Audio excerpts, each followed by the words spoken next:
Madame Ferrari, alors nous allons devoir avancer. Je vais donner la parole à monsieur le rapporteur. Il est 12h10 sur l'horloge de cette commission d'enquête. Monsieur le rapporteur, vous avez 30 minutes questions-réponses pour avoir une première série de questions. Je vous donne la parole, monsieur le rapporteur. Merci Monsieur le Président. On va revenir un instant sur cette émission Enquête d'esprit sur l'IVG. En réalité, elle est diffusée 2 fois. Donc quand est-ce que vous vous rendez compte qu'il y a un problème à la diffusion de la première ou à la diffusion de la deuxième émission? À la diffusion de la première, et ensuite, donc il y a tout un processus, bien évidemment, d'aller-retour tout au long de la journée pour se demander enfin, on a passé notre journée à savoir qui, quoi et pourquoi. Donc ça a créé énormément de diffusion. C'est un dimanche, c'est aussi un jour qui est un peu plus fragile pour nous, le week-end. Et quand ça veut pas, ça veut pas. C'est-à-dire que la deuxième émission est passée exactement avec la V1. Donc quand je vous dis qu'il s'est passé quelque chose de dramatique et de catastrophique, dans cet exercice particulier, on ne se voile pas la face. On est en train véritablement d'investiguer pour voir s'il n'y a pas eu de l'erreur à un peu plus, on ne sait pas. On est en train de regarder, nous avons plein de pistes qui sont déjà élaborées. D'accord. Donc quand ça veut pas, ça veut pas. Et ça veut pas parce qu'en l'occurrence, on a une émission qui est 48 minutes dédiée à la défense de l'anti-avortement, des thèses anti-avortement. L'avortement concerne un être humain que l'on empêche de naître. Avorter, c'est contraire à la mission de la femme. L'insaisissabilité des promoteurs de l'avortement qui voient tout par le prisme de la femme, comme si la femme pouvait être totalement supérieure à son propre corps, à sa propre nature. Moi, je vois plutôt une grande cohérence entre le visuel qui a été diffusé et le propos général du programme. Pas vous? On sait vraiment que la cohérence viendrait de le faire quelques jours avant de vous rencontrer dans cette assemblée. Dont acte.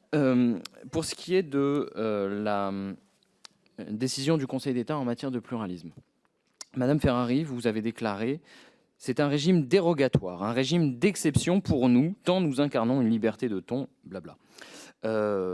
Pascal Praud, aucun autre média, évidemment, n'est soumis à cette même jurisprudence. Vous saviez à l'époque que c'était faux?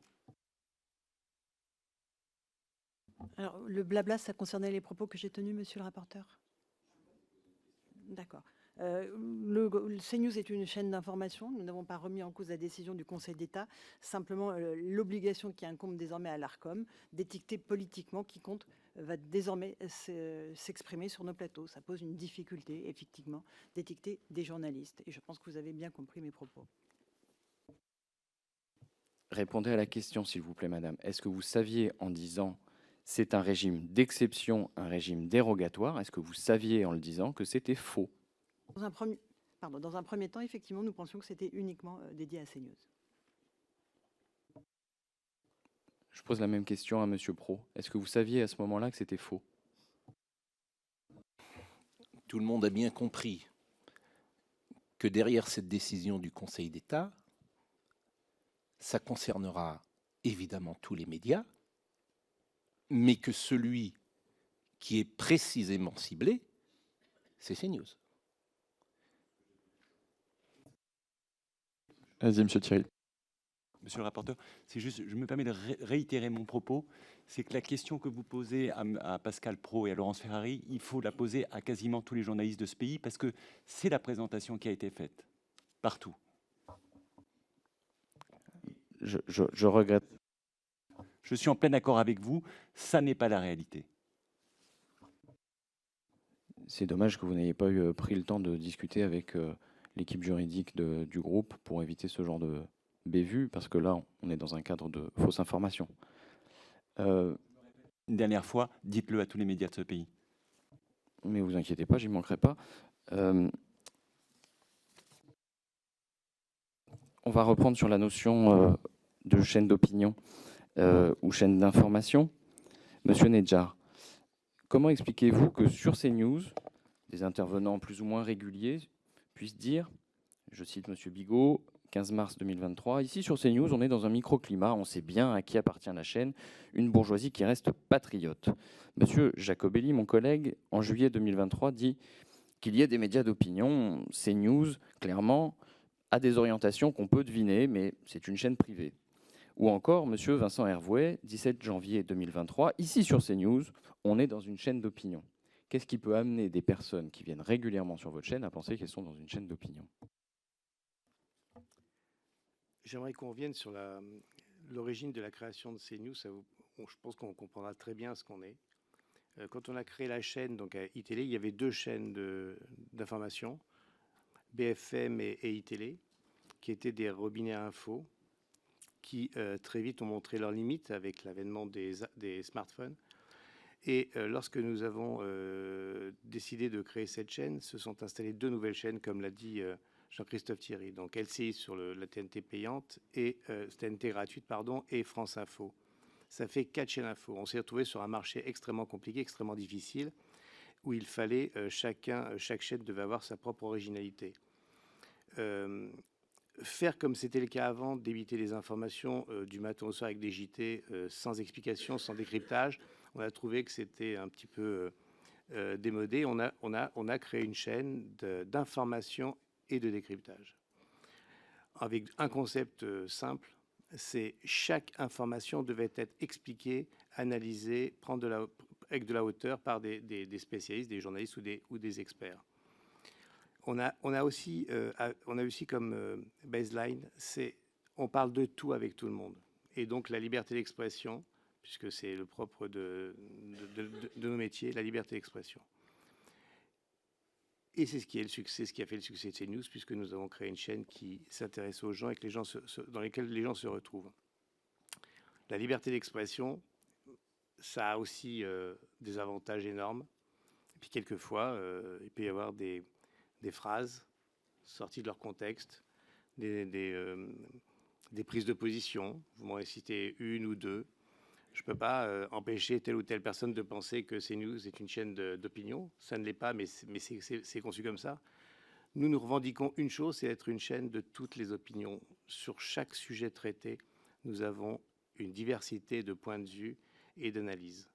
Maintenant, je ne peux pas empêcher tel ou tel invité de dire telle ou telle chose. Monsieur Bigot n'est pas un journaliste de CNews, c'est un éditorialiste, quelqu'un qui vient très régulièrement d'ailleurs chez nous, qui a sa propre opinion, dès lors qu'il n'utilise pas des termes outranciers, qu'il ne porte pas atteinte à l'intégrité physique ou qui déroge aux règles de l'ARCOM, il peut dire ce qu'il veut, à partir du moment où ça reste dans des limites extrêmement précises.